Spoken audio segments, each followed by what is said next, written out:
Previously on my channel, I've already made a video on how to make a full comic book from scratch. This time I'm going to revisit the topic again, but this time with a little more depth to it.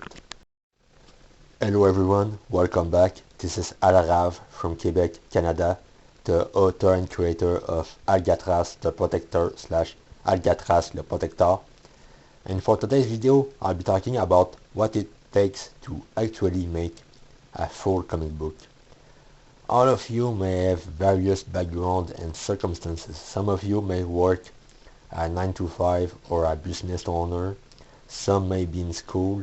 Some may be retired or any other things. In either case, I'm not here to judge. If let's say you wanted to make a full comic book from scratch like I did, then I will tell you honestly, it is better or more efficient to be a novel writer instead, since you can get a lot more, much quicker at a fraction of the effort that it would take to draw illustrations and such. However, if you really love comics and you are really devoted to it, then if there's a will, there is a way, and I will show you how. All it will cost you is a lot of discipline and consistency on your part. So let's break down what it actually takes. Within the making of a comic book process, 10% of the work comes from the written part of a comic book, half of which is unseen, such as let's say the script that you use as a reference, while the other half is the visible part. That will be the text and the dialogues themselves. 90% of the process consists of the art, not including the preparatory sketches and the documentation. It will involve the process such as the pencils, the inking, the editing, the coloring, and finally the lettering phase, where you put dialogue balloons and narration boxes, amongst other things.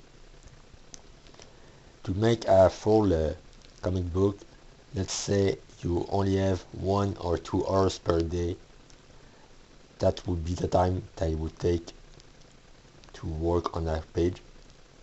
6 to 7 days a week, which you would use to make an average of 1 or 2 pages per week. Within the span of a year in combinations, you could get to a full 48 to 64 pages spread album, which is the format that franco-belgian creators use. By maintaining this constant rhythm and discipline, it is possible to make a full franco-belgian style album within the span of a year without any problem. Now that being said, let's get into the advice roll calling for writers, artists, and both. So let's get right into it. Now the first advice out of 3 is for writers specifically, and it is actually quite simple. If you believe that you've made a train wreck of a story, then don't worry about it. Just dump more trains into it. You'll make a mountain. That's the way I approached my first issue. For a long time I fought against doing my own comic book because the story itself was just way too much insane and absurd for me to get into. But as time went on, I eventually embraced the chaos that comes when making a first issue, and that's the best way to approach this, is that you might screw up with the first issue and such, but it is part of the learning experience, so embrace the flaws, whatever they might be. Now, the second advice out of 3 is for artists only. Contrary to the rumor, talent is a myth. The only way to be good at drawing is by drawing. and even then, there's no guarantee that you'll actually be able to sell the stuff that you make. So to jump into making a full comic book, you don't actually need to be good. It's better to be competent at the best, since one of the biggest challenges that artists will face when making a comic book is maintaining the consistency from one panel to the next. For instance, you might have some great artists who can produce wonderful artworks, but when it's time to jump from one panel to the other, they'll have trouble to maintain the stamina.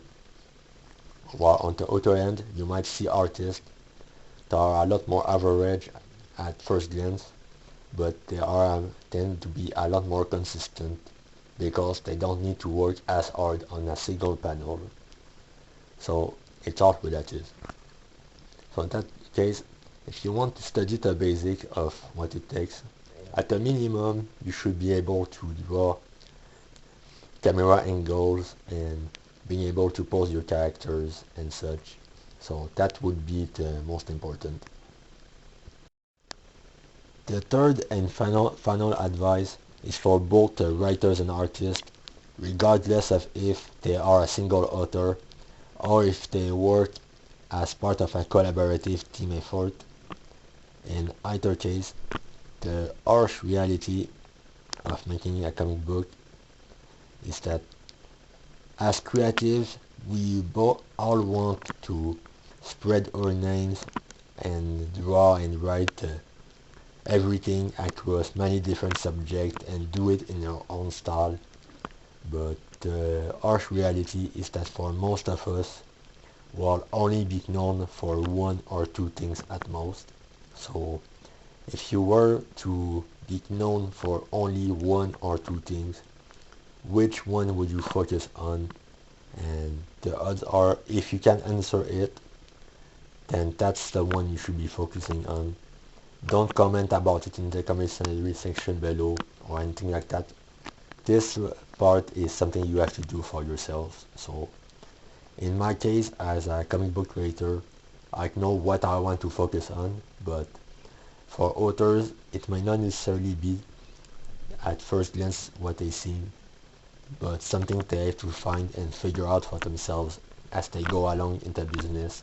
So if you want to be a great artist, then you should focus on what really matters to you.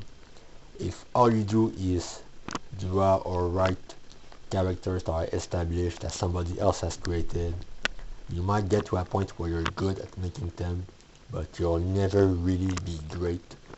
Most of the successful creators in the comic book business, they tend to be the authors or the co-authors of beloved brands and characters on which they have their names associated with. So if you can only focus on one of two things that will make you known to the public, then the odds are you should focus on that instead. And that is what it actually takes to make a full comic book from scratch. With that being said, thanks for watching. Let me know what you think in the commentary section below. As always, look forward to all the Alcatraz the Protector / Alcatraz le Protector stuff on my Substack. The links are always available in the description below or on my channel's page. As always, the first issue is available for free in both English and French on my Substack, alongside its blog comics companion that is being updated on a daily basis with brand new story content. With that being said, again, thanks for watching, and we'll see one another very soon. Enjoy the reading.